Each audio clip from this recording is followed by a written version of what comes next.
할렐루야. 반갑습니다.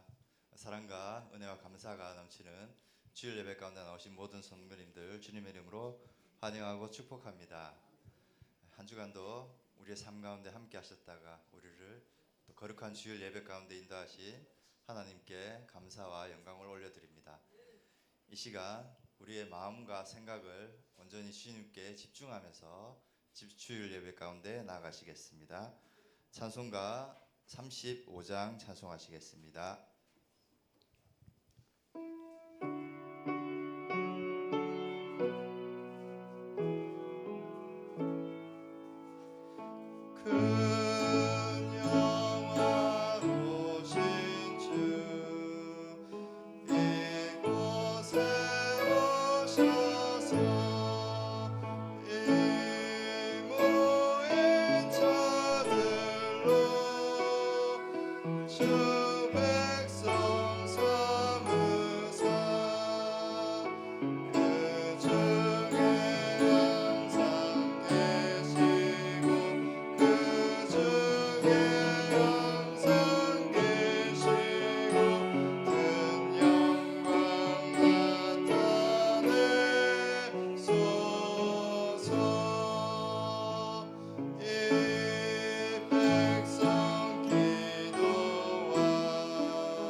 찬송하시겠습니다.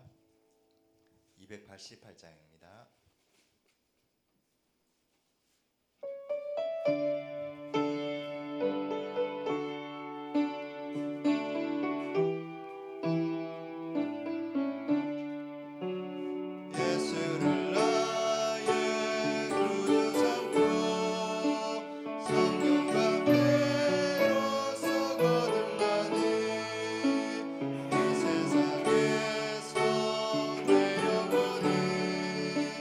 하늘의 영광 우리보다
다 함께 묵상 기도하심으로 11월 셋째 주일 오전 예배 하나님께 드리겠습니다.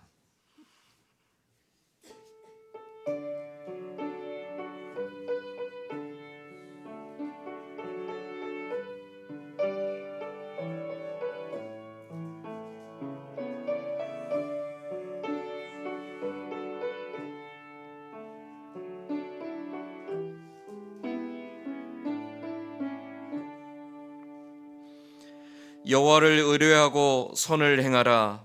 땅에 머무는 동안 그의 성실을 먹을거리로 삼을지어다. 또 여호와를 기뻐하라. 그가 내 마음의 소원을 내게 이루어 주시리로다. 내 길을 여호와께 맡기라. 그를 의지하면 그가 이루시고 내 의를 빛같이 나타내시며 내 공의를 정오의 빛같이 하시리로다. 하나님은 영이시니 예배하는 자가 영과 진리로 예배할지니라. 아멘.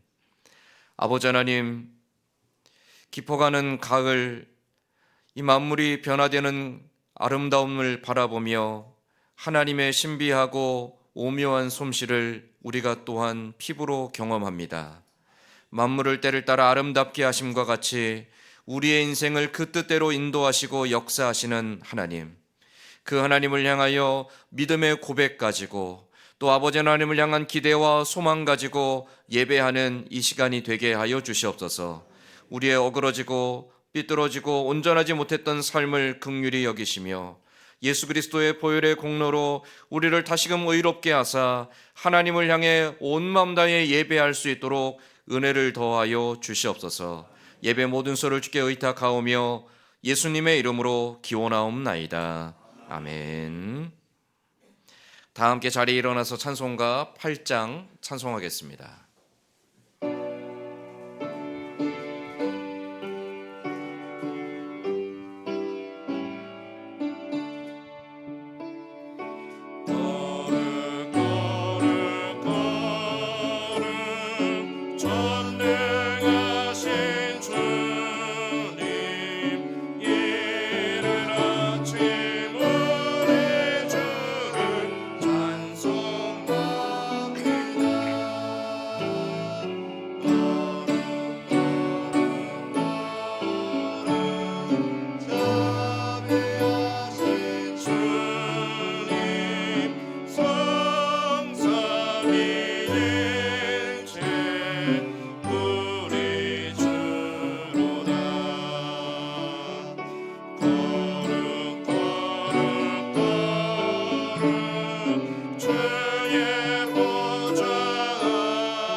전능하신 주님 천지 만물 모두 주를 찬송합니다.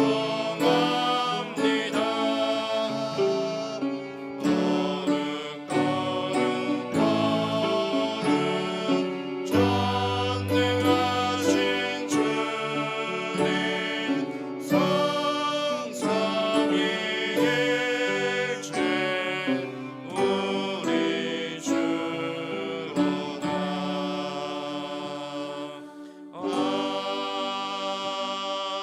아멘.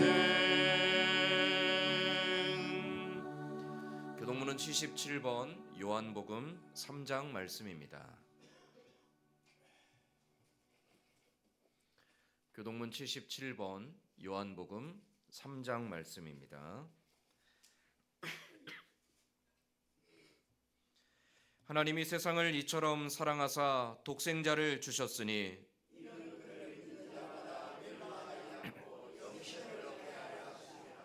하나님이 그 아들을 세상에 보내신 것은 그로 말미암아 세상이 구원을 받게 하려 하심이라. 믿지 아니하는 자는 하나님의 독생자의 이름을 믿지 아니하므로 그 정죄는 이것이니 곧 빛이 세상에 왔으되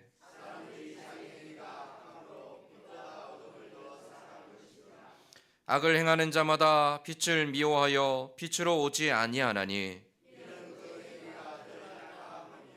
진리를 따르는 자는 빛으로 오나니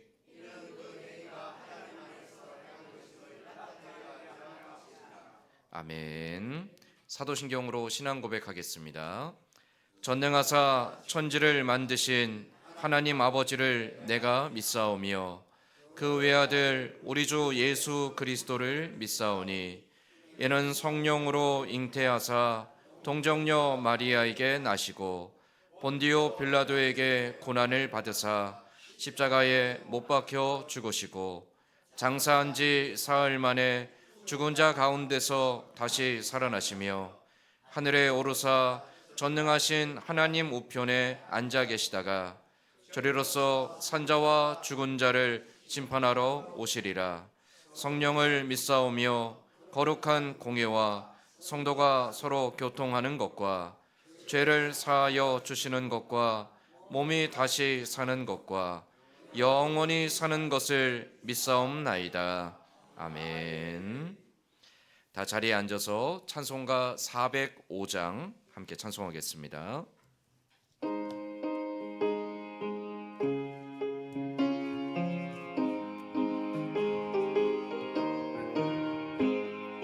주의 친절한 팔에 안기세 우리 마음이 평안하리니 항상 기쁘고 복이 되겠네.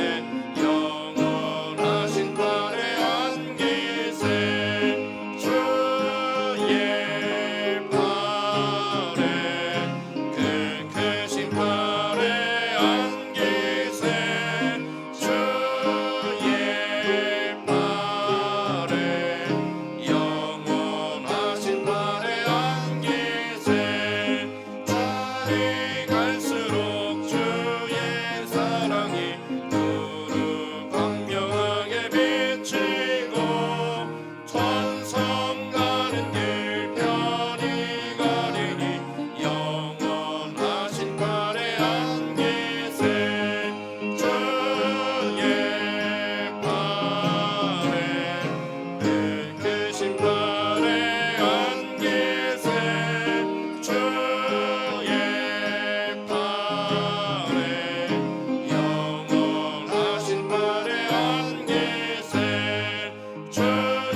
위하여 기도하겠습니다.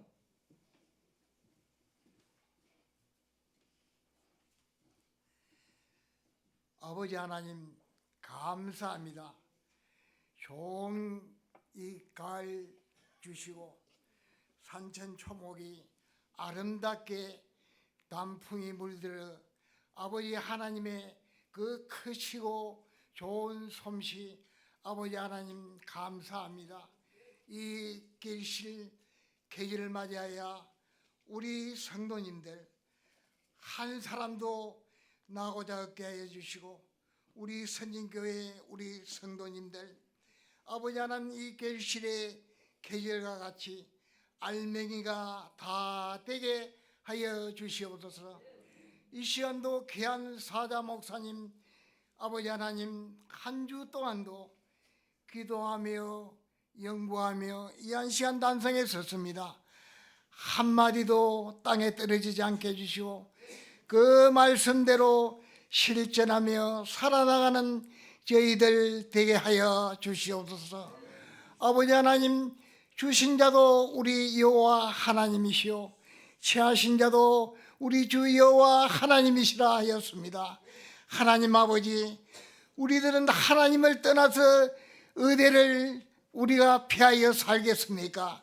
하나님의 크신 복을 받고 하나님의 너무나 큰 아버지 하나님 사랑을 받고 살면서도 아버지 앞에 부족하고 감사하지 못하고 아버지 하나님 죄와 허물로 죽을 수밖에 없는 저희들이지만 아버지 하나님 우리 예수님을 통하여 우리를 구원해 주신 그 은혜를 감사합니다. 아버지 하나님 이곳에 항무지 같은 이곳에 주님의 몸된 교회를 세워주시고 아버지 하나님 우리들을 구원받게 해주신 주님의 그 은혜를 감사합니다. 우리의 생명 끝날 때까지 아버지 하나님 우리 교회를 늘 사랑하며 내 몸과 같이 우리 교회를 늘 사랑하며 한 사람도 떠나지 않는 심령들이 다 되게 하여 주시옵소서. 아버지 하나님 전국 방방곡곡에 모인 아버지 하나님 교회마다 주님 함께하여 주시옵소서. 하나님 우리나라 아버지 하나님 하나님이 보호해 주심으로 아버지 하나님 이렇게 풍요하고 아버지 하나님 다 잘 살고 있습니다. 이것이 다 하나님 아버지의 보호해 주신 덕분인 것입니다. 하나님 아버지 우리는 하나님의 그 은혜에 감사하면서 살아가는 저희들 되게 하여 주시옵소서. 이 시간도 전국 방방곡곡에 모인 한국 교회마다 하나 되게 해주시고 하나님 앞에 늘 감사하면서 살아나간 저들 되게 하여 주시옵소서. 이 시간 시작하는 첫 시간이니 마치는 시간까지 우리 주님 함께 하여 주시옵소서. 부족하고 공 넘는 것이 예수님 이름으로 기도하옵나이다. 아멘.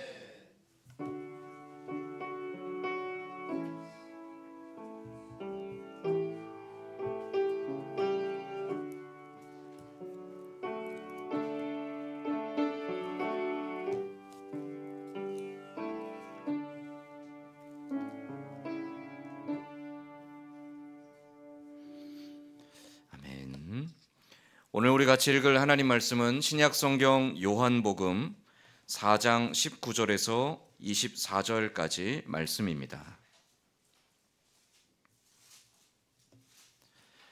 제가 가진 성경은 신약성경 147페이지에 있습니다.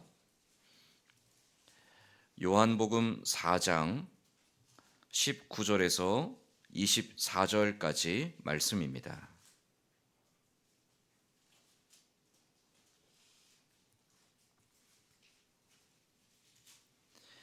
신약성경 요한복음 4장 19절에서 24절까지 말씀, 저와 여러분이 돌아가며 한 절씩 교독하겠습니다. 여자가 이르되 주여 내가 보니 선지자로소이다.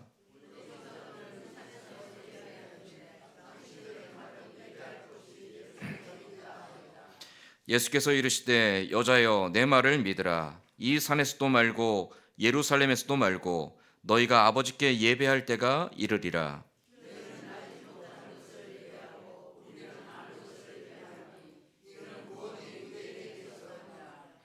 아버지께 참되게 예배하는 자들은 영과 진리로 예배할 때가 오나니 곧 이때라. 아버지께서는 자기에게 이렇게 예배하는 자들을 찾으시느니라. 예배하는 자가 영과 진리로 예배할지니라. 아멘. 한 주간 잘 지내셨습니까? 단풍이 아름답게 물들고 있죠.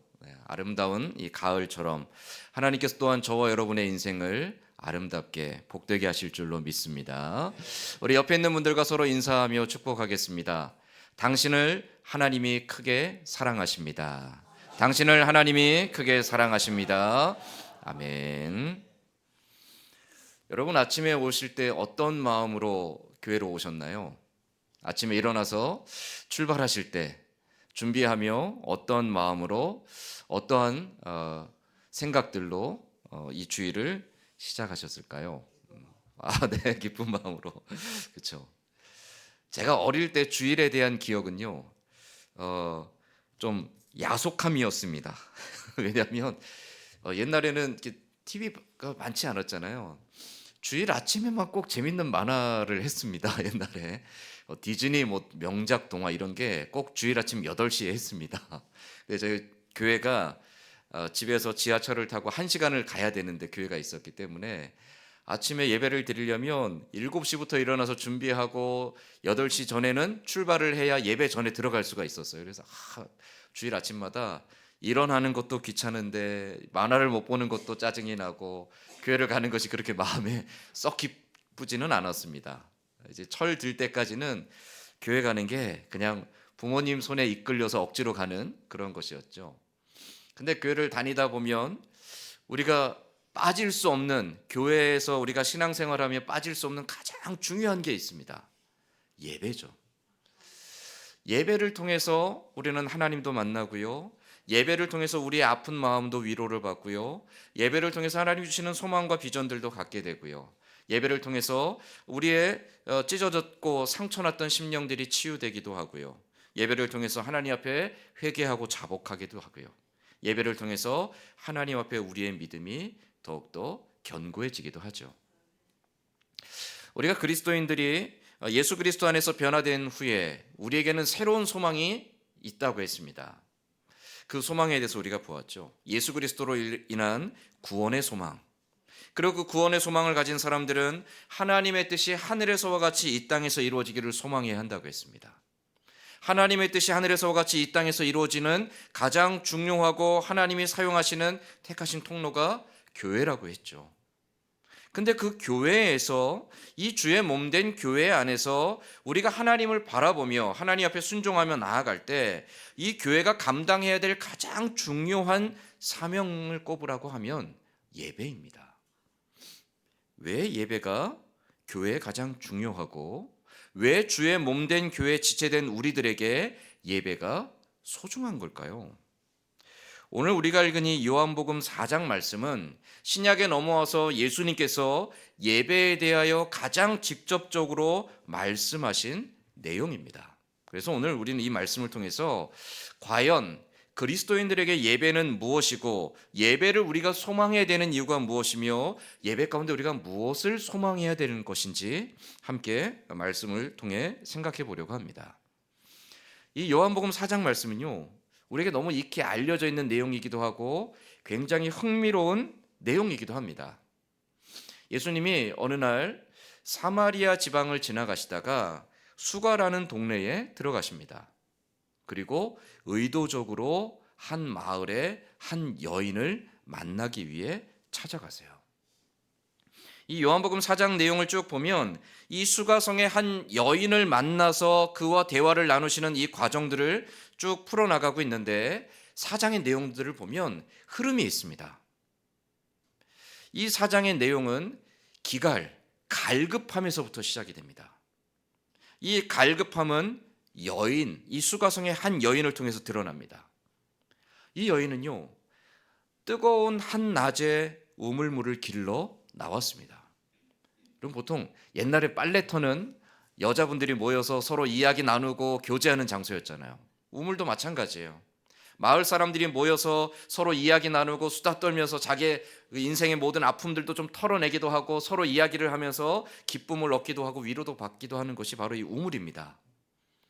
근데 이 팔레스타인 지방의 한낮에는요, 너무 뜨거워서 사람들이 다니지 않습니다. 그늘 아래서 쉬는 시간이에요. 근데 이 여인은 그 뜨거운 시간에 남들의 눈을 피해서 물을 길러 나왔습니다. 그 말은 여인이 다른 사람들을 마주하기 불편함이 있었다라는 거죠. 그 여인에겐 왜 불편함이 있었을까요? 그 여인이 예수님과 나누는 대화의 내용을 보면 이 여인은 여러 차례 결혼을 반복했습니다. 결혼했다 이혼하고 결혼했다 이혼하고 결혼했다 이혼하고 5번에 걸쳐서 그렇게 반복을 했습니다. 그럼에도 불구하고 여전히 나의 인생을 만족시켜주는 남편이 없다라고 말합니다. 그 말은 이 여인의 인생에 너무너무 채워지지 아니하는 공허함과 기갈함이 있다라는 거죠. 그 여인이 예수님을 만납니다. 근데 그 예수님과 만나서 나누는 대화 중에 예수님이 여인에게 무엇을 말씀하시냐면 영원히 목마르지 않을 생물에 대해서 말씀하세요. 대화 이 사장의 흐름을 보면 참 신기합니다. 왜 여인은 갑자기 예수님께 예수님은 왜 여인을 만나러 가셨고 예수님은 왜 그 여인에게 목마르지 않을 샘물에 대해서 말씀하셨던 걸까요? 그러면서 그 목마르지 않을 영원히 목마르지 않을 샘물이 바로 나 예수 그리스도다라고 말씀하시죠. 근데 더 재밌는 것은요, 그 말씀을 들은 후에 여인의 반응입니다. 여인이 그 말씀을 들은 다음에 주님 나를 도우소서, 주님 내가 어떻게 해야 됩니까? 그렇게 반응하지 않습니다. 그 예수님의 말씀을 들은 여인이 너무나 의외로 오늘 우리가 읽은 20절부터 말씀을 보면 정말 뚱딴지같이 뜬금없이 예배에 대해서 묻습니다. 선생님, 선지자요, 어떻게 예배 드려야 되는 겁니까? 그러면서 예수님은 그 예배에 대한 내용들을 쭉 설명해 가시죠. 자, 요한복음 4장이 왜 이러한 흐름으로 전개되는 걸까요? 분명한 목적이 있습니다. 인생의 기갈함, 그 기갈함을 채워주실 리가 오직 예수 그리스도밖에 없다라는 것을 말씀하고 있고요. 그 예수 그리스도를 통하여 우리의 인생의 기갈함이 채워지는데 무엇으로 채워지는가? 바로 예수 그리스도를 경배하며 하나님을 예배하는 그 예배를 통하여 우리의 인생의 공허함과 우리의 인생에 채워지지 않는 그 기갈함들이 채워질 수 있다라는 것을 이 사건을 통하여 오늘 우리에게 말씀하고 있다라는 것이죠. 오늘 우리가 읽은 20절 말씀에 보면 이 여인이 예수님께 묻습니다. 우리 조상들은 이 산에서 예배하였는데 당신들의 말은 예배할 곳이 예루살렘에 있다 하더이다. 이 말을 하는 이유가 있습니다. 이스라엘이요, 원래는 하나의 나라였죠. 다윗과 솔로몬 때 이스라엘은 하나였습니다. 그러나 솔로몬이 죽은 후에 이스라엘은 둘로 쪼개집니다. 남왕국 유다와 북왕국 이스라엘. 그런데 예루살렘 성전은 남왕국 유다에 있습니다. 그러니까 쪼개진 이후에 북왕국 이스라엘 백성들은 하나님께 제사를 드려야 되는데 성전에 가서 제사를 드릴 수가 없습니다. 그래서 자기들 나름대로 제사를 드리기 위한 새로운 제단을 쌓습니다. 자기의 수도 사마리아 성에다가 하나님께 제사하기 위한 제단을 쌓고요. 그것이 조금 더 편리해지기 위해서 자기들이 사는 동네 어귀마다 제단을 쌓아서 거기서 제사를 드리기 시작합니다. 그게 바로 산당입니다. 북왕국 이스라엘 백성들은 산당을 지어놓고 그곳에서 하나님께 제사를 드리겠다고 했는데, 그러나 그 산당은 점점 하나님께 드리는 제단이 아니라 자기들이 믿고 싶은 신들, 자기들에게 유익을 줄 것 같은 신들, 자기에게 복을 가져다 줄 것 같은 신들에게 분향하는 우상 숭배의 제단이 됩니다. 구약 성경에서 하나님을 만날 수 있는 하나님의 거처는 오직 예루살렘 성전밖에 없습니다. 그런데 그 성전을 버리고 새로운 제단을 쌓은 것도 하나님의 뜻을 거스린 것이고요. 그 하나님께 제사 드리겠다라고 쌓은 제단에서 우상에게 분향하는 것도 잘못된 일이죠. 그렇게 북왕국 이스라엘 백성들은 하나님을 배반하고 우상 숭배에 깊이 젖어가게 됩니다. 그러다가 기원전 721년에 아수르라는 나라에 의해서 북왕국 이스라엘은 완전히 멸망합니다. 멸망당한 후에 백성들은 뿔뿔이 흩어지고요. 이 사마리아를 중심으로 남아있는 백성들은 들어온 이방 민족들과 결혼하며 그들이 점점 아브라함의 혈통을 잃어버리기 시작합니다. 더 이상 북왕국 이스라엘의 자손들은 존재하지 않습니다. 사마리아는 이방인과 결혼하여 혼혈이 되어버린, 이제는 자폰을 통하여서 순수한 하나님 백성의 정체성을 잃어버린 부정한 사람들이 존재하는 곳이 되었습니다. 그래서 예수님 당시가 되면 남왕국 유다에 속했던 유다 백성들은 그 사마리아 성에 사는 사람들을 뭐처럼 여기냐면 개라고 여깁니다. 여러분, 우리도 개는 부정한 존재로 여기죠. 욕할 때 개 들어가는 욕은 다 나쁜 욕이잖아요. 유다 사람들도 사마리아 사람들을 생각할 때 그렇게 여겼습니다. 아유, 저 더러운 존재들, 저 부정한 존재들, 저 추악한 존재들, 저 가증한 사람들, 저 죄악된 사람들, 저 저주를 받아 멸망받을 사람들. 그래서 사마리아 사람들과는 상종하지 않았습니다. 그 근처에 가지도 않았고요. 혹시 길을 가다 사마리아 사람을 만나면 멀리 피해 갔습니다. 혹시 내가 모르고 사마리아 사람들과 같이 길을 가거나 내가 모르고 사마리아 사람들과 말을 섞었습니다. 그럼 어떻게 하죠? 내가 부정한 것을 접했기 때문에 내가 따로 와서 정결의 의식을 치릅니다. 손을 닦고 귀를 닦고 눈을 닦으며, 하나님, 내가 저 부정한 것들과 말을 섞었습니다. 하나님, 내가 저 부정한 것들과 같은 길을 걸어갔습니다. 용서해 주십시오. 그렇게까지 여길 만큼 사마리아 사람들을 아주 부정하고 불결한 존재로 여겼더라는 거죠. 그러니까 점점 더 사마리아 사람들은 유대인들과 교류를 할 수가 없습니다. 그래서 사마리아 사람들은 사마리아를 중심으로, 특별히 사마리아에 있는 그리심산에서 그들이 쌓은 산당에서 제사를 드리기 시작합니다. 유다 백성들은 예루살렘 성전을 복원한 후에 그 예루살렘 성전에서 하나님께 제사하며, 하나님, 우리는 저 사마리아 사람들과 저 이방인들과 달리 하나님 앞에 거룩하게 예배하는 존재가 되게 하시니 감사합니다. 그렇게 살고 있었습니다. 이 여인의 질문은 바로 그러한 시대적 상황을 바탕으로 하고 있는 거예요.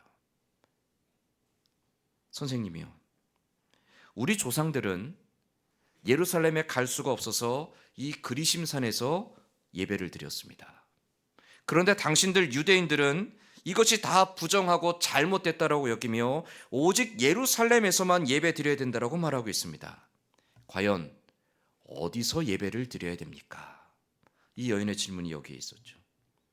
그리심산에서 드려야 됩니까? 예루살렘에서 드려야 됩니까? 예수님의 대답은 무엇이었을까요? 22절 말씀에 보면 예수님은 어디서 예배를 드려야 된다에 포커스를 맞추고 계시지 않으세요. 왜 사마리아 사람들이 잘못된 예배를 드리고 있는지에 대해서 먼저 말씀하십니다. 22절 말씀에 아버지께 참되게 예배하는 자들은 영과 진리로 예배할 때가 오나니 곧 이때라. 아버지께서는 자기에게 이렇게 예배하는 자들을 찾으시는지라.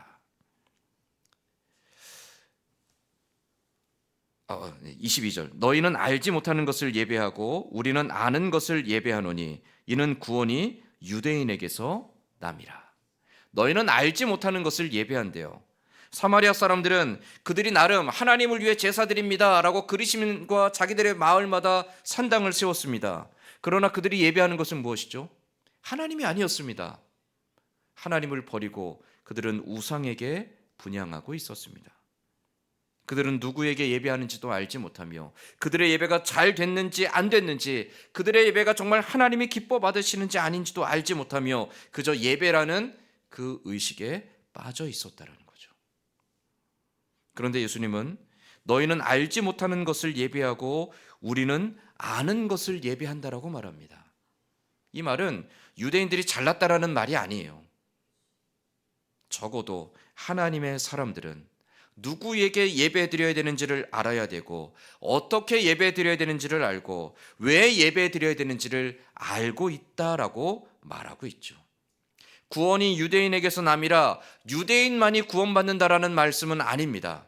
그러나 누가 참된 하나님의 백성이고 누가 하나님 앞에 참으로 예배하는 자들인지 그들을 통하여 하나님이 기뻐 예배를 받으실 뿐만이 아니라 그들에게 하나님의 구원의 은혜와 역사들이 나타나고 있다라고 말씀하는 거죠. 그러면서 23절 말씀에 예수님은 참된 예배에 대해서 이렇게 말씀하십니다. 23절 말씀 우리 다시 한번 같이 읽어보겠습니다. 아버지께 참되게 예배하는 자들은 영과 진리로 예배할 때가 오나니 곧 이때라. 아버지께서는 자기에게 이렇게 예배하는 자들을 찾으시느니라. 아멘. 하나님이 오늘도 애타게 찾고 계신데요. 어떤 사람을요? 이와 같이 예배하는 자들을. 어떻게 예배하는 자들을 하나님이 애타게 찾으십니까? 영과 진리로 예배하는 자들입니다. 왜 영과 진리로 예배하는 자들을 하나님이 애타게 찾고 계시는 걸까요?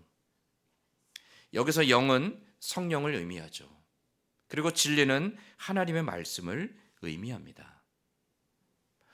예배 가운데 우리가 드려지는 많은 열정과 열심들도 있고요. 예배 안에 포함되는 많은 요소들이 있잖아요. 근데 왜 예수님은 영과 진리로 예배하는 자를 하나님이 찾으신다라고 말하는 걸까요?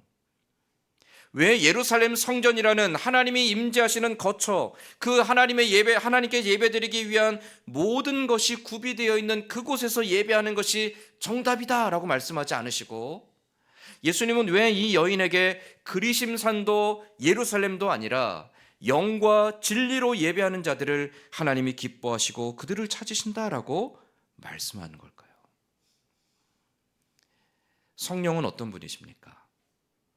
여러분, 우리가 한국교회에서 성령에 대하여 많이 오해하고 있는 부분이 있습니다. 성령 하면 우리가 많이 생각하는 게 방언이나 은사나 어떤 신비한 능력이나 어떤 신비한 역사들을 생각합니다. 성령이 우리 안에 함께 하시기 때문에 나타나는 여러 은사들 가운데 하나일 수는 있습니다. 그러나 그게 성령의 본질은 아닙니다. 우리가 기도를 열심히 하면 성령이 오시고 기도를 안 하면 성령이 떠나가시고 그렇지도 않습니다. 성령은 하나님이 택하신 자들 안에 내주하시며 역사하시는 분이세요. 근데 그 내주하시는 성령께서 하시는 가장 중요하고 근본적인 역사가 무엇입니까? 바로 믿음입니다. 여러분, 예수 그리스도를 보지 않았는데 우리가 어떻게 믿을 수 있죠? 예수 그리스도를 우리가 만져보지 않았는데 어떻게 예수님을 믿을 수 있습니까? 우리가 예수 그리스도를 우리가 경험하지 않았는데 어떻게 경험한 자처럼 예수 그리스도를 신뢰하며 우리의 인생을 의탁할 수 있습니까? 그게 바로 성령께서 역사하시기 때문입니다. 하나님은 성령을 통하여서 우리에게 믿음을 주시고 그 믿음으로 말미암아 우리는 하나님을 아바 아버지라 고백하며 예수 그리스도를 나의 구원의 주라고 고백할 수 있게 되는 것이죠. 왜 예배가 성령으로 영으로 드려져야 됩니까? 예배의 가장 중요한 의미는 바로 나를 구원하신 예수 그리스도를 통하여 하나님 아버지께 나아가는 것이기 때문이죠.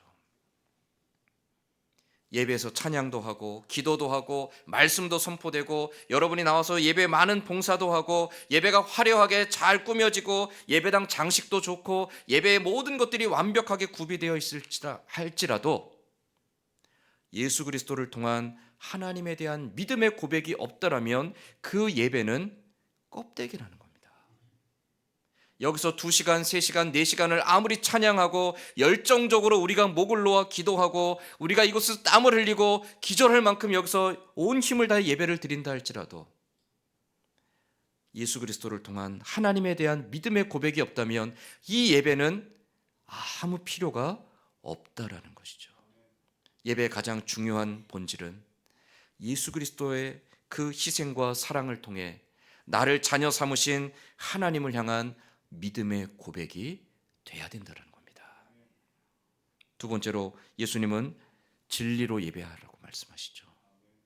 진리는 바로 하나님의 말씀입니다. 왜 하나님의 말씀으로 우리가 예배해야 됩니까? 이것은 나의 경험과 지식과 의지대로 하지 말라라는 겁니다. 하나님은 예배할 때 어떻게 예배하기를 원하십니까? 하나님이 기뻐하시는 대로, 하나님이 원하시는 대로, 하나님의 뜻하시는 바대로 드려지기를 원하신다라는 거예요. 내가 보니까 이렇게 예배하는 게 더 좋은 것 같아. 이렇게 예배해야 더 열정적이고, 이렇게 예배해야 더 내 마음에 기쁨이 있고, 이렇게 예배해야 하나님이 더 좋아하실 것 같아. 아니요. 내 생각과 내 방식을 고집하고 주장하는 것이 예배가 아니라, 예배는 철저하게 나를 포기하는 겁니다. 나를 포기하고 나의 주인 되시는 하나님의 뜻 앞에 복종하는 것이죠. 그 하나님의 뜻을 어떻게 알 수 있습니까? 하나님의 말씀을 통해서만 알 수 있다라는 거죠. 주를 향한 믿음의 고백과 하나님의 말씀 가운데 하나님 앞에 나아가는 것, 이것이 바로 예수님이 말씀하시는 예배입니다. 그래서 예배는요, 철저하게 나를 포기하고 나를 버리고 나를 부인하는 겸손과 진실함으로 드려져야 한다라는 것이죠.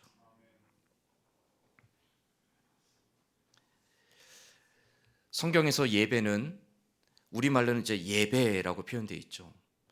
구약 히브리서의 그 예배라는 말의 원래 그 단어의 의미는요, 부복한다라는 의미를 갖고 있습니다. 내가 누군가 앞에 완전히 꼬꾸라져서 복종한다. 마치 종이 주인 앞에 서 있는 것처럼, 신하가 왕 앞에 서 있는 것처럼, 내가 나의 위대하신 하나님, 전능하신 하나님, 그 하나님 앞에 나를 완전히 바짝 낮추고 그 앞에 고개를 숙이고 머리를 조아리고 그 앞에 완전히 굴복한다. 이게 예배의 원래의 개념입니다. 그래서 우리는 하나님 앞에 예배할 때 내가 바라는 생각들과 내가 원하는 방식으로 하는 것이 아니라 나의 주인 되시는 하나님 앞에 나를 바짝 낮추고 그 하나님 앞에 나를 온전히 포기하고 하나님 앞에 순종하며 나아가는 것이죠. 그래서 나의 주인 되시는 하나님 앞에 경외를 표현하고 내 주인 되시는 하나님 앞에 사랑을 고백하고 그 하나님 앞에 순종과 헌신의 결단으로 드려지는 게 바로 예배라는 거죠. 이러한 예배를 하나님께서 구약시대 때 구체적으로 보여주신 방식이 바로 제사입니다.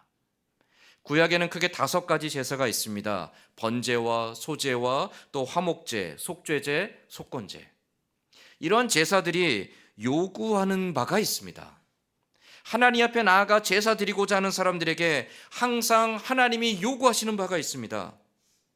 하나님을 향한 순종입니다. 겸손한 순종. 하나님이 우리를 창조하실 때 우리에게 기대하시는 바가 있습니다.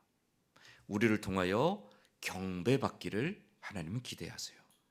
하나님 우리를 창조하신 이유는 우리를 통하여 영광을 받기 위해서라는 것이죠. 그것이 바로 우리의 존재하는 이유입니다. 그런데 첫사람 아담이 범죄했죠. 아담의 범죄는 무엇입니까? 하나님을 주인 삼지 않는 겁니다. 하나님의 뜻대로 하지 않는 겁니다. 하나님께 굴복하지 않는 겁니다. 하나님께 경배하지 않는 겁니다. 나도 얼마든지 할 수 있는데, 나도 얼마든지 하나님만큼 할 수 있는데, 하나님 말씀하신 것보다 내 생각이 더 좋은데, 내가 하고 싶은 대로 하고 싶은데, 그래서 아담은 하나님의 명령을 어기고 선악과를 따먹은 것이었죠. 선악과를 따먹은 행위 자체가 잘못된 것이 아니라 그의 행위가 하나님 앞에 굴복하지 아니하고 복종하지 않고 하나님을 경배하지 아니하고 하나님과 동등해지고자 하는 교만함에서부터 시작됐기 때문에 그것을 하나님은 죄라고 여기셨고, 그 죄의 결과는 무엇입니까? 결국 파괴입니다. 하나님의 형상이 파괴되었고요, 하나님과의 관계가 파괴되었습니다. 하나님이 창조하신 선하고 아름다운 이 세계가 파괴되었습니다. 모든 죄악, 하나님과 동등해지려고 했던 그 교만함의 죄악의 결과는 파괴로 이어졌던 거죠. 그 파괴되어져 있는 하나님의 형상, 파괴되어진 하나님과의 관계, 파괴되어진 이 피조 세계를 다시금 회복시키기 위해서 하나님이 보여주신 길이 있습니다. 그게 바로 제사입니다. 제사는요, 하나님 앞에 나아갈 수 없는 죄인이 하나님과 관계가 깨어지고 철저히 원수가 되고 죄인이 되고 멸망에 가증한 존재가 된 하나님의 자녀들이 자기의 죄를 씻고 다시금 하나님의 은혜 앞으로 나아갈 수 있는 하나님이 열어주신 유일한 길이었습니다. 그래서 제사의 목적은 회복에 있습니다. 희생의 제사를 통하여, 감사의 제사를 통하여, 회개의 제사를 통하여 추구하는 바는 바로 하나님과의 깨어졌던 관계의 회복이라는 거죠. 그 구약의 제사가 온전하지 않았습니다. 그 온전하지 않은 구약의 제사를 완성하신 분이 바로 예수 그리스도이십니다. 완전한 희생의 제물이 되셔서 우리의 모든 죄악을 사하시고 죄악 가운데 하나님과 원수되었던 우리들을 다시금 하나님의 자녀로 완전히 회복시켜 주신 분 바로 예수 그리스도시죠. 우리는 그 예수 그리스도를 통하여 하나님께 예배 드리는 것입니다. 그래서 예배의 목적은요, 하나님과의 깨어진 관계를 회복하는 데 있습니다. 그게 예배가 중요한 이유이죠. 어떻게 우리가 예수 그리스도를 믿고 그 은혜를 힘입어 하나님 앞에 나아가는 담력을 얻으며 어떻게 우리가 우리에게 베푸시는 그 하나님의 은혜를 믿어 깨어졌던 관계를 회복하고 다시금 하나님의 사람으로 온전하게 되는 이 예배 가운데 하나님을 경배할 수 있게 되는가? 요한복음 15장 26절 말씀에 보면 이 모든 것을 가능케 하시는 이가 바로 보혜사 성령이시라고 말씀하고 있습니다. 요한복음 15장 26절에 내가 아버지께로부터 너희에게 보내실 보혜사 곧 아버지께로부터 나오시는 진리의 성령이 오실 때에 그가 나를 증언하실 것이요. 하나님이 보내시는 보혜사 곧 성령께서 하시는 일은 무엇입니까? 예수 그리스도를 기억나게 하시고 예수 그리스도를 믿게 하시고 예수 그리스도를 통하여 아버지께 나오게 하시는 것입니다. 성령은 바로 우리로 하여금 하나님의 자녀로서의 믿음을 갖게 하시고 하나님 말씀의 진리를 확신하게 하시고 믿음의 담력을 가지고 하나님께 나아가 깨어졌던 관계를 회복해 하시는 하나님의 진리의 영이시라고 말씀하고 있죠. 그래서 예배는 성령과 진리로 드려져야 되고 그렇게 예배하는 자들을 예수님은 지금도 찾고 계신다라고 하나님께서 그러한 자들을 애타게 찾고 계신다라고 말씀하고 계신 겁니다.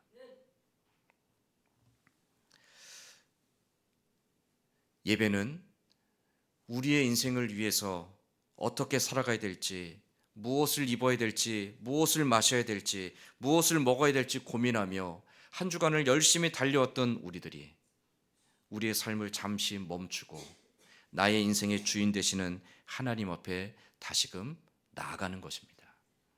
하나님 없는 듯 그렇게 살아왔던 삶이었습니다. 하나님이 아니라 무작정 내 인생의 열심과 열정만을 가지고 살아왔던 나였습니다. 하나님 아니어도 잘 될 것 같았고 하나님이 없어도 잘 될 것만 같았던 내 인생이었습니다. 그런 하나님이 아니면 나는 아무것도 아닙니다 라는 고백으로 나의 삶을 멈추고 다시금 하나님을 바라보며 그 앞으로 나아가는 것, 그것이 바로 예배라는 거죠. 그렇기 때문에 우리가 예배할 때마다 어떤 마음을 가져야 되냐면 우리 스스로를 높이지 않고 우리를 주장하지 않고 우리 안에 있는 자존심과 우리 안에 있는 영광과 우리 안에 있는 욕망들을 다 포기하고 하나님 앞에 온전하게 귀를 기울이며 하나님 앞에 순종하고자 하는 결단함으로, 그게 쉽지 않기 때문에 끊임없이 나를 쳐서 복종시키는 헌신의 결단함으로 하나님 앞으로 나를 끌고 나아가는 것이 예배여야 되고요. 그 예배 가운데서 성령과 진리 가운데서 하나님을 바라보는 것이 예배가 되어야 됩니다. 그래서 모든 그리스도인들은 그 예배를 통하여 나의 찢기고 무너졌던 심령, 하나님 앞에 어그러지고 삐뚤어졌던 심령, 하나님 앞에 온전하지 못했고 교만함과 자만함과 헛된 욕망에 사로잡혔던 나의 심령이 예배를 통하여 하나님 앞에 다시금 회복되어지기를 소망하며 그 예배의 자리를 향해 우리는 끊임없이 나아가야 한다라는 것이죠. 그런데 여러분, 예배가요 굉장히 특이한 성질이 하나 있습니다. 우리가 예배를 말할 때 크게 두 가지를 말합니다. 하나는 이렇게 주의 몸된 교회에 부름받은 지체들이 시간을 정해서 특별히 예수 그리스도의 부활을 기념하는 이 주일에 일정한 형식과 의식을 따라서 함께 공동체적으로 믿음을 고백하는 이 예배, 이 형식을 갖춘 예배를 우리가 대표적으로 예배라고 하죠. 근데 예배의 또 하나의 의미는요, 우리의 삶 속에서 날마다 순간마다 우리의 인생의 주인 되시는 하나님을 향해 경배하며 그 하나님 앞에 복종하는 그 모든 믿음의 고백과 그 행위 자체가 또한 예배이기도 합니다. 그 예배는 이 두 가지입니다. 함께 모여 공동체적으로 드리는, 의식을 따라 드리는 예배와 우리의 삶으로 드리는 예배. 그런데 예배는요, 이 두 가지가 맞물려 있습니다. 여러분, 지난 한 주간 어떻게 살아오셨습니까? 여러분, 지난 한 주간 주일이 끝나고 어제 밤까지 여러분 어떠한 인생을 사셨습니까? 여러분 삶 속에 무엇을 생각했고, 무엇을 추구했고, 무엇을 바라보며 달려오셨습니까? 우리 종종 주일날 예배에 집중할 수가 없습니다. 주일날 예배를 드려도 내 마음이 편하지 않습니다. 예배를 드려도 은혜가 되지 않습니다. 물론 그런 말을 들으면 제가 제일 죄송합니다. 좀 내가 설교를 잘해야 될 텐데, 예배를 더 은혜롭게 할 수 있도록 준비를 잘해야 될 텐데, 그런 부담이 항상 있습니다. 늘 그래 죄송한 마음이 있습니다. 제가 솔직히 설교를 잘하는 사람도 아니고, 그래서 유튜브에 설교를 올리는 것도 제가 사실은 되게 부끄러운데, 그런데 여러분, 그건 이제 제 개인적인 미안함이고요. 왜 우리 주일에 드려지는 예배가 이렇게 막 회복이 되지 않고, 주일에 드려지는 예배가 막 우리 안에 큰 기쁨이 되지 않고 감동이 되지 않고, 왜 그런 일들이 비일비재하게 일어나는 걸까요? 정답은 지난 한 주간의 삶에 있습니다. 예배는요, 한 번으로 되지 않습니다. 내가 지난 한 주간 동안 어떻게 살아왔는지 그 삶의 결정체가 주일 예배입니다. 내가 살아오면서 수없이 내뱉었던 나의 말들, 내 머릿속에 가득했던 나의 생각들, 내가 달려왔던 내 삶의 열매들, 내가 살면서 내 안에 맺혀졌던 인격과 내 삶의 모든 모습들 하나하나가 오늘 이 순간, 이 시간 우리가 드려지는 예배에 그대로 고스란히 열매로 나오고 있는 거죠. 한 주간의 삶 동안 하나님과 동행하지 않았던 사람이 주일날 되면 짠 하고 예배를 드려줄 수 있다? 그런 일은 없습니다. 한 주간 동안 끊임없이 치열하게 하나님과 살려고, 하나님과 동행하려고, 하나님 뜻에 순종하려고 애쓰며 살았던 사람이 주일에 하나님 앞에 나와 예배할 때 그 마음의 기쁨과 감동과 회개와 하나님의 은혜에 대한 순종의 고백들이 나오게 되는 거죠. 근데 여러분, 또 하나가 있습니다. 이 주일에 그렇게 온전하게 예배를 드림으로 하나님과의 관계가 회복되지 않으면 이제 시작될 한 주간의 삶이 온전해지지 않습니다. 이게 맞물려 있어요. 그래서 예배는 한 번으로 되는 것이 아니라 우리의 평생도록 하나님 앞에 서는 그날까지 계속 이어지고 있는 것이죠. 그래서 모든 그리스도인들은 내 모든 삶의 순간순간마다 하나님을 예배하는 자로 살게 하여 주옵소서. 그리고 하나님, 내가 주님 앞에 나와 예배할 때 나의 심령을 회복시키시고 나의 심령을 온전케 하시고 다시금 하나님과 회복된 믿음의 사람으로 서게 하여 주옵소서. 이러한 소망을 가지고 날마다 예배하는 자로서 살아가야 한다라는 겁니다. 사랑하는 성도 여러분, 여러분은 오늘 주님 앞에 나올 때 어떠한 기대와 소망을 가지고 예배하는 자리로 나오셨습니까? 이 예배를 통해 여러분은 어떠한 결단함을 가지고 여러분에게 허락하실 한 주간의 삶을 향해 나아가시겠습니까? 예수님 말씀하시죠. 너희가 하나님께 제물을 드리려고 달려가다가 혹 형제와 다툰 것이 있으면, 혹시 형제에게 원망 들을 만한 것이 있으면 제물을 버려두고 당장 달려가서 형제와 먼저 화해하고 하나님께 나오라. 왜 그렇게 말씀하셨을까요? 삶에 어그러지고 삐뚤어지고 삶에 회복되지 않고 삶에 하나님 앞에 드려지지 않은 것들이 남아있다라면 우리 예배가 온전해질 수 없다라는 거예요. 그래서 우리는 끊임없이 치열하게 날마다 순간마다 이 시간 이렇게 예배 드리는 것처럼 그러한 예배자로서 살아가려고 몸부림치며 살아가야 한다라는 거죠. 그게 그리스도인들의 또 하나의 소망이 돼야 하는 것이죠. 사실 이렇게 예배 자리에 서서 특별히 여러분들 보시기에 더 거룩해 보이고 더 경건해 보이는 저이지만 사실 저도 그렇게 지난 한 주간 동안 치열하게 하나님의 뜻대로 살려고 하지 못했던 것 같아서 사실은 오늘 예배를 시작할 때 마음에 너무 부담스럽고 부끄럽더라고요. 여러분 이렇게 사모하는 마음으로 주일 아침에 나오셨는데 과연 이 예배를 인도하는 자로서 나는 어떠한 삶을 살아왔던가? 지난 한 주간 과연 나는 치열하게 정말 내가 갈급하며 내가 정말 하나님 앞에 몸부림치며 주의 뜻 앞에 순종하려고 애썼던가? 나는 과연 예배자로 살아왔는가? 이러한 고백들이 있으니까 자연스럽게 하나님 앞에 회개할 수밖에 없고 겸손해질 수밖에 없는 것. 그래서 하나님의 은혜를 구할 수밖에 없고 하나님이 없으면 나는 살 수 없습니다. 하나님이 아니면 나는 아무것도 아닙니다라는 고백으로 다시금 그 은혜의 보좌 앞으로 파렴치하지만 하나님 한 번 더, 하나님 한 번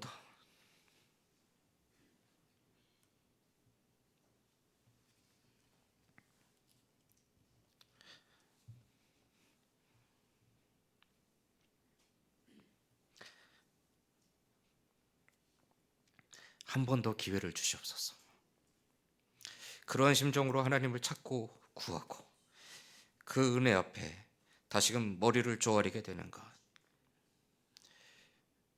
내 것을 자랑할 것이 없고 내 것을 고집할 것이 없고 하나님 앞에 다만 불러주신 것이 감사하고 하나님 앞에 다만 용납해 주신 것이 감사해서 드려지는 예배. 우리의 예배가 날마다 그렇게 하나님을 찾고 구하는 겸손함과 진실함으로 드려지는 예배가 되기를 간절히 소망합니다.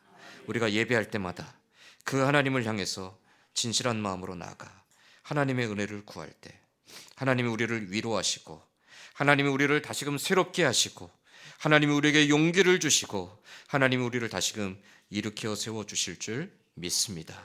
예배를 통하여 다시금 회복되어지는 우리의 삶과 예배를 통해 다시금 회복되어지는 우리의 가정과 예배를 통해 다시금 회복되어지는 우리의 교회가 될 수 있기를 간절히 사모하며 소망하며 날마다 하나님 앞에 나아가는 진실한 예배자로 살아가는 우리 모두가 될 수 있기를 주님의 이름으로 간절히 소망합니다.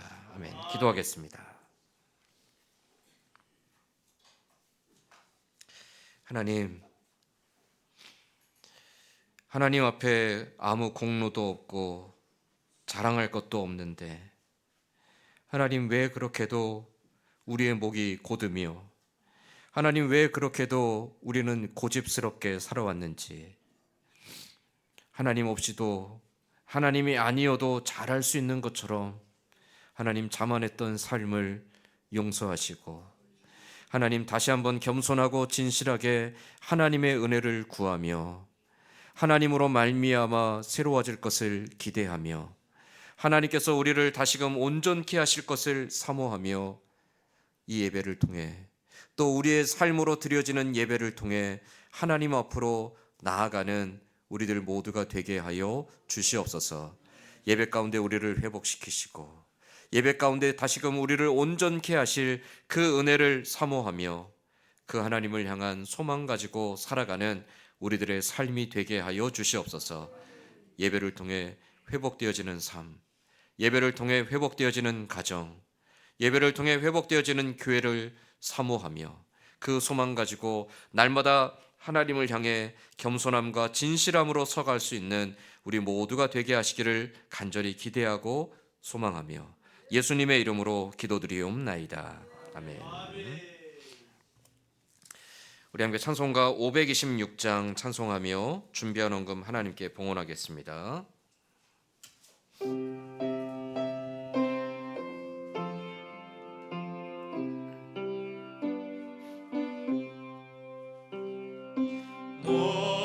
목마른 자들아 다 이리 오라 이곳에 좋은 샘 흐르도다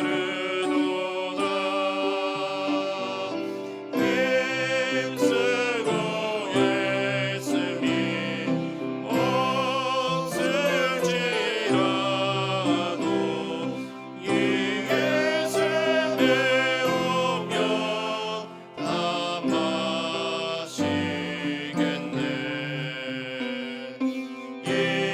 인생의 솟는 물 강같이 흘러 온천하 만국에 다 통하네 빈문화 귀천에 분별이 없이 나서시고 또 마시겠네 생명수 샘물을 마신 자마다 목 다시 마르지 아니하고 속에서 솟아나 생수가 되어 영원히 솟아 늘 풍성하리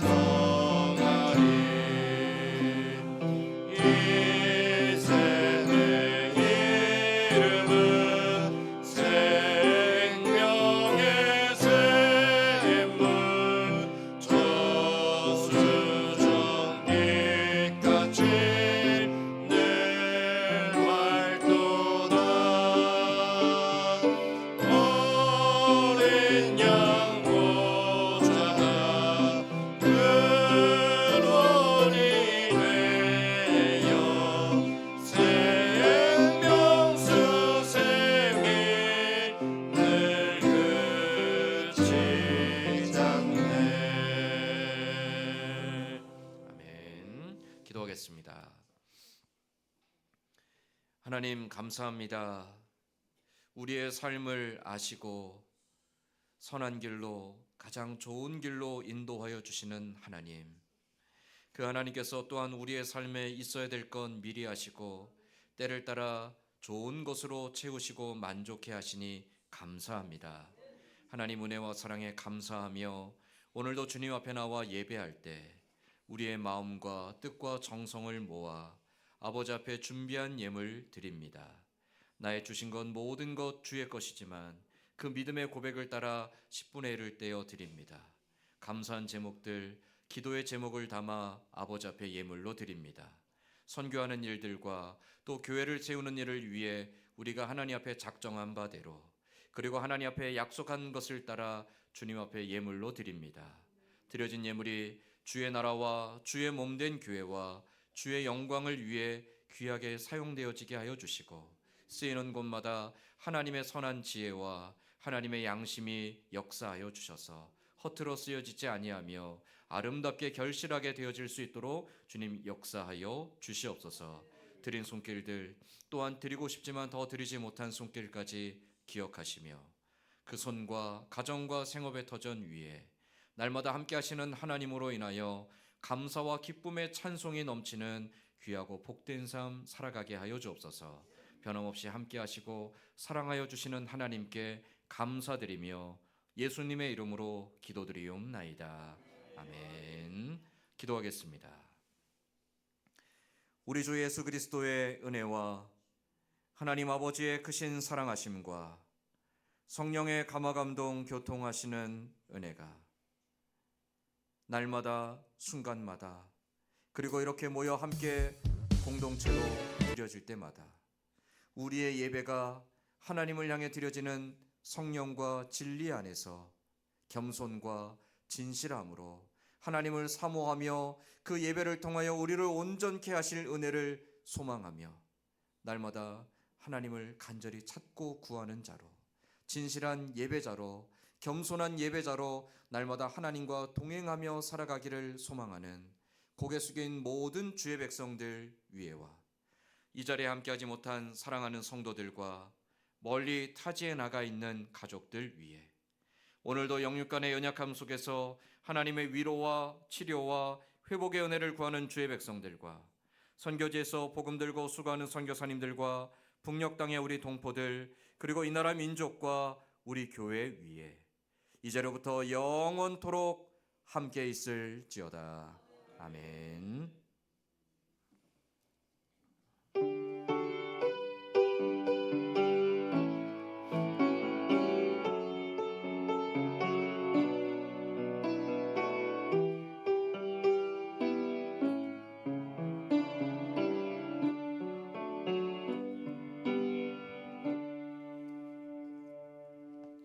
장로님 나와서 교회 소식 전하겠습니다. 교회 소식 전해드리겠습니다. 오늘 점심 식사 후에 전도회 원례회로 모입니다. 그리고 강종성 장로님과 이임성 권사님의 손자 강예성 군이 육군 사관학교에 입학했습니다. 우리 축하의 박수를 보내시면 좋겠습니다. 그리고 강단의 화분, 이쁜 화분을 또 김규곤 집사님과 조영수 권사님 가정에서 해주셨습니다. 그리고 어제 교회 페인트 작업을 했습니다. 입구 쪽하고 저 왼쪽 이 부분은 어제 다 칠했는데요. 오른쪽 부분은 아직 못했습니다. 그래서 다음 주에 하기로 했습니다. 페인트 칠을 위해서 협력해 주신 성도님과 또 식사로 대접해 주신 성도님께 감사를 드립니다. 그리고 영육간의 연약한 성도들과 또 연로하신 어르신들의 강건함을 위해서 또 나라와 민족의 평안과 선교사님들의 사역을 위해서 많은 기도 바랍니다. 감사합니다. 오늘 처음 방문하신 분이 계셔서 우리 환영 박수하게 우리 저기 세 분 가족 같이 오신 거죠? 네, 우리 처음 오셨는데 우리 박수로 한번 환영하겠습니다. 감사합니다. 마치고 저희 교회 식사가 엄청 맛있습니다. 괜찮으시면 같이 식사하시고 가면 더 좋을 것 같습니다. 우리 김봉달 권사님은 퇴원해서 지금 집에서 이제 요양 중이십니다. 재활이 앞으로 잘 될 수 있도록 많이 기도해 주시고요. 우리 정선영 집사님도 네, 오랜만에 오셨는데 요양병원에 잠깐 계시다가 또 오셨으면 잘 회복될 수 있도록 많이 기도해 주시기 바랍니다. 우리 다 함께 자리에 일어나서 마지막 찬송 620장 찬송하며 오전 예배 모든 수를 마치겠습니다.